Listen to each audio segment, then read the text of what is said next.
పంచదేవ పహాడ్ మహబూబ్ నగర్ జిల్లా మక్తల్ మండలంలో 18 కిలోమీటర్ల దూరంలో అందమైన కృష్ణానదీ తీరంలో చిన్న గ్రామం పంచదేవ పహాడ్. అక్కడే శ్రీపాద ఛాయ ఆశ్రమం. దత్త పంచాయతనంలో ఆది గురువు దత్తాత్రేయుడి ప్రథమ అవతారమైన శ్రీపాద శ్రీవల్లభుడు 14 ఏళ్లు నదికి ఆవలి ఒడ్డున కురుపురంలో తపోసాధన చేస్తూ ఈవలి ఒడ్డున ఉన్న పంచదేవ పహాడ్లో భక్తులతో దర్బారు నిర్వహించేవారు. ఆధ్యాత్మిక ప్రసంగాలు చేస్తూ తన వద్దకు వచ్చే భక్తుల కోరికలు తీరుస్తూ అన్న ప్రసాద వితరణ చేస్తూ ఉండేవారు.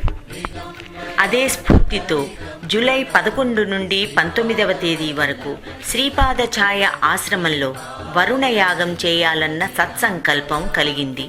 సకాలంలో వర్షాలు కురిసి సమృద్ధిగా జలవనరులు అందేలా అన్ని రాష్ట్రాలలోనూ చెరువులు, నదులు, రిజర్వాయర్లు, డ్యాములు నిండి పంటలు సమృద్ధిగా పండి సస్యశ్యామలంగా సుభిక్షంగా ఉండాలనే తలంపుతో వరుణ యాగంతో పాటు 1,00,000 మంది యాత్రికులకు అన్నదానానికి ఏర్పాట్లు జరుగుతున్నవి.